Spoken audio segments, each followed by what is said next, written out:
예수님께서 이 땅에 오신 목적이 있습니다. 그것은 죄 사함의 권세를 통해 우리를 죄에서 구원하시고 하나님의 나라를 전하려는 것이었습니다. 오늘 여러분의 삶에 주의 성령이 함께하기를 축복합니다. 간음과 질병, 마음의 상처를 고치시는 예수 그리스도의 능력이 우리를 회복시키셔서 주의 은혜의 해를 전파하는 소명자들로 우뚝 서게 되기를 바랍니다.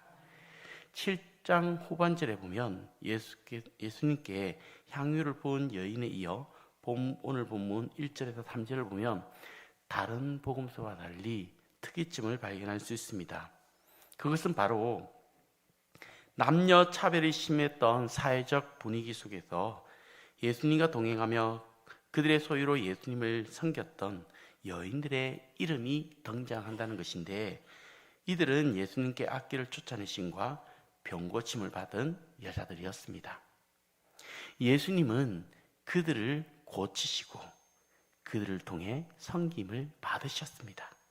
세상적으로 보았을 때는 약하고 소외된 자, 경시받는 여자들이었지만 예수님을 만나 병고침을 받고 예수님을 섬기는 소명을 발견한 복된 사람이 되었습니다. 지금도 여전히 예수님은 우리의 삶 가운데 말 못할 고통과 질병을 치료하시며 회복하시는 분이십니다. 예수님께 나와 나의 모든 것을 아뢰며 주님을 섬기는 저와 여러분 되기를 소망합니다. 예수님은 자신을 향해 나아온 큰 무리를 향해서 본격적으로 하나님의 나라를 전하셨습니다. 예수님은 비유를 말씀하시고 귀 있는 자는 들을지어다 라고 하셨습니다. 예수님의 말씀은 당시 바리새인들과 서기관들에게 그들의 말과 같이 아니하게 권위가 있으셨습니다. 물론 이것은 예수님의 행함과 능력에서 나타나는 그 말의 권세였습니다. 그와 더불어 예수님께서는 비유법과 반어법을 사용하시면서 제자들을 가르치셨습니다. 비유란 어떤 사물이나 현상을 그와 비슷한 다른 사물의 현상에 빗대어서 표현하는 것으로서 모르는 것이 있을 때에 비유를 들어 이해하기 쉽게 설명할 수 있는 방법입니다. 예수님께서 비유의 말씀을 통해서 제자들을 가르치셨습니다. 성령님께서는 지금도 우리와 함께 하시며 일상 속에서 받는 고난의 문제 가운데 하나님의 뜻을 깨닫게 해 주십니다. 오늘 본문 가운데 기록된 이 씨 뿌리는 비유를 통해 하나님의 말씀을 깨닫는 지혜가 있게 되기를 소망합니다. 그러면 씨가 자라서 열매를 맺으려면 무엇이 필요할까요?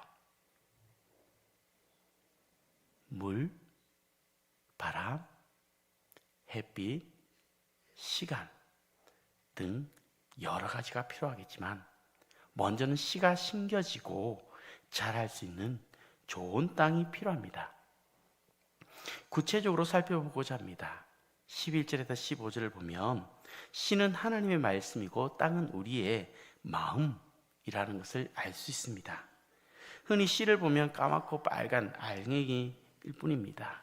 그런데 그 씨에는 많은 열매를 맺을 수 있는 생명의 DNA가 있습니다. 말씀도 마찬가지입니다. 하나님의 말씀에는 놀라운 창조의 비밀이 담겨 있습니다. 상식적으로는 불가능해 보이는 일 가운데 하나님의 말씀이 들어가면 살리시는 하나님의 능력을 발견하게 될 줄 믿습니다. 오늘 여기 앉아있는 저와 여러분에게도 하나님의 말씀이 들려지고 심겨졌고 그 말씀대로 살아났기에 이 자리에 앉아있는 줄 믿습니다.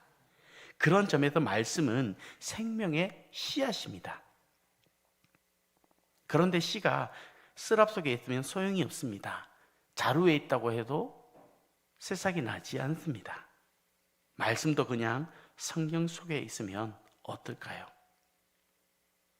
이처럼 씨앗이 땅에 떨어져 뿌려져야 하는 것처럼 말씀도 내 마음밭에 심겨져야 합니다. 그리고 씨가 땅에 떨어져 그 밭의 상태에 따라서 결과가 달라지는 것처럼 말씀도 그 말씀이 떨어진 내 마음밭의 상태에 따라서 전혀 다른 결과가 나타납니다.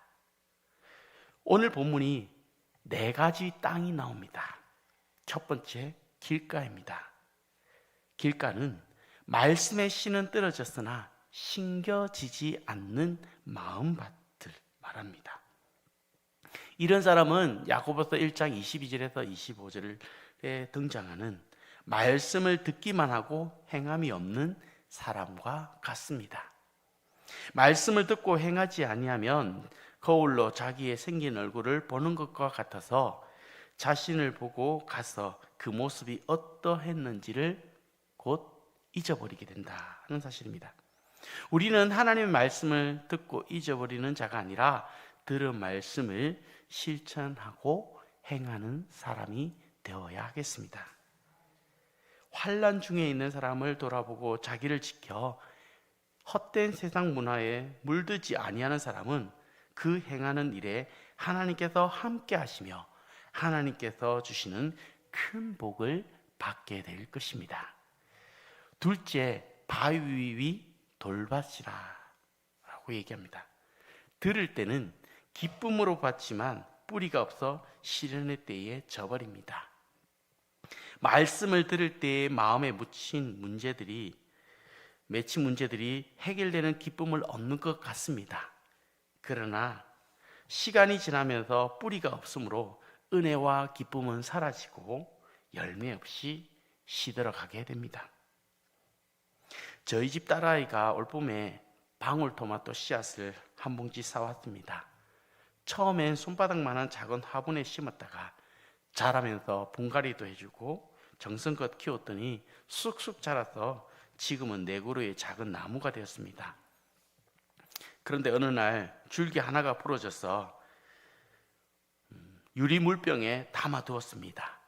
그랬더니 어느 날 보니 뿌리가 막 생겨나더니 또 어느 날 보니 열매가 맺혀 있는 겁니다.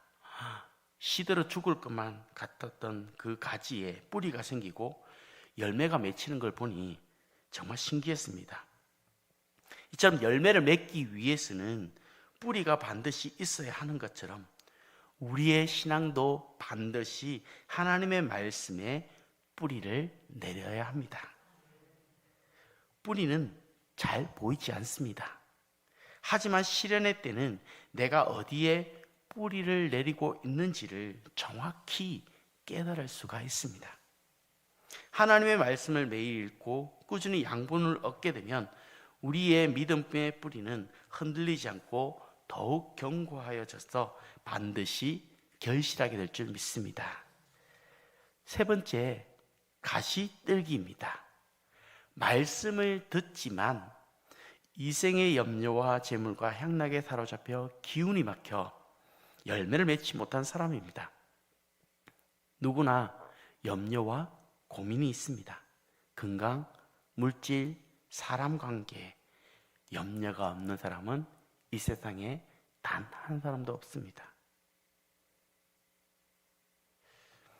우리가 본능적으로 가지고 있는 염려와 근심을 마음에 계속 품고 있다면 우리의 신앙의 온전한 열매를 맺기가 어렵습니다. 그러다 새가 내 머리 위에 날아다닐 수는 있지만 그 새가 내 머리 위로 둥지를 턱에 놔둔다면 거기에는 분명 나의 책임도 있는 것입니다. 우리 몸이 성전이라면 우리들의 생각은 우리가 사는 성전의 내부 장식입니다. 우리의 생각들이 그리스도의 보혈로 깨끗하여져서 우리의 마음밭이 온갖 부정한 생각이 자라는 황무지가 되지 않도록 해야 합니다. 염려와 근심의 뿌리는 세상을 향하는 마음입니다. 그러므로 세상 재미를 즐기는 가시떨기를 뽑아내어서 말씀이 주는 양분을 막지 않도록 해야 합니다. 그럴 때 우리는 믿음의 열매가 결실하는 기쁨을 누리게 될 것입니다. 마지막 4번째, 좋은 땅입니다. 15절 말씀을 다 같이 합독하겠습니다. 시작. 좋은 땅에 있다는 것은 착하고 좋은 마음으로 말씀을 듣고 지키어 인내로 결실하는 자니라. 아멘. 착하고 좋은 마음밭. 처음부터 타고난 좋은 밭이 있을까요? 처음부터 좋은 밭은 다는컨대 없습니다. 좋은 밭이 되려면 개간이 필요합니다. 진정한 정원가란 꽃을 가꾸는 사람이 아니라 흙을 가꾸는 사람이라고 합니다. 부지런히 땀 흘려 딱딱한 땅을 갈아엎고 돌을 골라내는 수고가 필요합니다. 마찬가지로 우리의 마음밭도 그냥 방치해 두면 안 됩니다. 하루가 지나면 빛의 속도로 잡초가 자라듯이 조금이라도 믿음 생활을 소홀히 하면 잡초도 자라고 가시들기도 자랍니다. 그러므로 우리는 늘 겸손하게 자신을 살펴서 하나님의 말씀을 품는 좋은 마음밭이 되도록 관리하고 가꾸어야 합니다. 지금 여러분의 마음밭은 어떻습니까? 길가입니까? 돌밭입니까? 가시들기입니까? 좋은 땅입니까? 착하고 좋은 마음으로 말씀을 듣고 지켜서 인내로 결실하는 좋은 땅 되시기를 주님의 이름으로 축복합니다. 계속해서 예수님은 등불을 빗대어 말씀하십니다.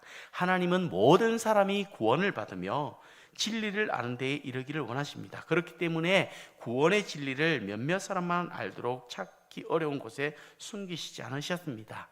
구원과 진리는 오직 예수 그리스도이십니다. 등불이 어둠을 몰아내고 환하게 비춰주듯이 예수 그리스도로 인해 숨은 것과 감추인 것이 다 드러나고 알려지게 될 것입니다. 그러므로 천국 복음은 모든 사람에게 전파되도록 밝히 드러났고 누구든지 이해할 수 있는 진리입니다. 하지만 눈먼 소경에게는 무의미합니다. 마음이 완과하여 마음의 눈이 어두워진 영적 소경에게는 복음의 진리가 깨달아지기가 어렵습니다. 아직도 하나님의 복음을 받아들이지 못하는 사람들이 있다면 주의 성령이 함께 하시어 다시 보게 되는 역사가 있게 되기를 기도합니다. 또한 그 영혼을 위해서 기도하는 우리 모든 기도의 사람들 되기를 축복합니다. 그 영혼이 내 가족이라면, 그 영혼이 내 형제라면, 그 영혼이 나와 관계된 지인이나 동료라면 그 영혼의 영적 소경된 자가 밝히 눈을 뜨서 예수님을 발견할 수 있도록 이끌어내는 주님의 사람, 주님의 등불로서 쓰임받는 주님의 도구들이 다 되기를 축복합니다. 오늘 우리는 하나님의 말씀 앞에서 우리의 마음을 완고하게 만들지 말아야 합니다. 하나님의 말씀 앞에서 언제나 어린아이와 같이 되며 간절한 마음으로 받기를 축복합니다. 그런데 어떤 사람이 그 빛을 보며 구원을 얻을 수 있습니까? 혈과 육에 속하였던 예수의 어머니와 동생들일까요? 하나님의 말씀을 듣고 행하는 사람만이 예수님을 보게 될 줄 믿습니다. 잔잔했던 호숫가에 갑자기 광풍이 휘몰아친다면 생명의 위협과 동시에 우리는 두려움을 느낄 것입니다. 이때 우리는 무엇을 할 수 있을까요? 우리는 무엇을 해야만 할까요? 24절 말씀입니다. 24절 말씀을 다 같이 합독하겠습니다. 시작. 주여 주여 우리가 죽겠나이다 한데 예수께서 잠을 깨사 바람과 물결을 꾸짖으시니 이에 거쳐 잔잔하여 지더라. 아멘. 잔잔했던 인생 가운데 갑자기 휘몰아치는 고난이 와서 절망하는 분이 계시다면 반드시 일어나 예수님께 달려가야 합니다. 그리고 외쳐 기도해야 합니다. 주여 주여 우리가 죽겠나이다. 우리가 기도할 때 지금도 우리의 기도를 듣고 계시는 주님께서 일어나 일하시며 바람과 물결을 꾸짖어 잔잔케 하실 것입니다. 예수님은 귀신 들린 한 사람을 회복시키기 위해 수많은 돼지떼를 희생하시면서 치유해 주셨고, 해당장 죽어가는 야이로의 딸을 살리기 위해 가는 길에 12해 동안 혈류병을 앓고 있던 여인도 고치셨습니다. 하나님은 오늘 우리 한 사람 한 사람을 귀하게 보시며 은혜를 베푸십니다. 오늘 우리에게 필요한 것은 무엇일까요? 우리에게 필요한 것은 단 하나, 오직 예수 그리스도로 고백하는 믿음입니다. 두려워하지 말고 믿기만 하라. 그리하면 딸이 구원을 얻으리라. 딸아, 네 믿음이 너를 구원하였으니 평안히 가라 말씀하시는 주님의 음성이 오늘 나의 착하고 좋은 마음밭에 심겨지는 하나님의 씨앗들이 되기를 주님의 이름으로 축복합니다. 기도하겠습니다. 사랑의 주님, 우리가 주님의 음성을 듣습니다. 우리가 세상 속에 살지만 세상의 소리에 마음이 뺏겨 흔들리지 않게 하시고, 너희 믿음이 어디 있느냐, 두려워하지 말고 믿기만 하라는 주님의 음성 듣고 오직 믿음으로 승리하게 하여 주시옵소서. 주님 앞에 드려진 귀한 예물 하나님의 영광이 되게 하여 주시고 그 삶을 축복하여 주옵소서. 예수님의 이름으로 기도드리옵나이다. 아멘. 하늘에 계신 우리 아버지, 아버지의 이름을 거룩하게 하시며 아버지의 나라가 오게 하시며 아버지의 뜻이 하늘에서와 같이 땅에서도 이루어지게 하소서. 오늘 우리에게 일용할 양식을 주시고 우리가 우리에게 잘못한 사람을 용서하여 준 것 같이 우리 죄를 용서하여 주시고 우리를 시험에 빠지지 않게 하시고 악에서 구하소서. 나라와 권능과 영광이 영원히 아버지의 것입니다. 아멘.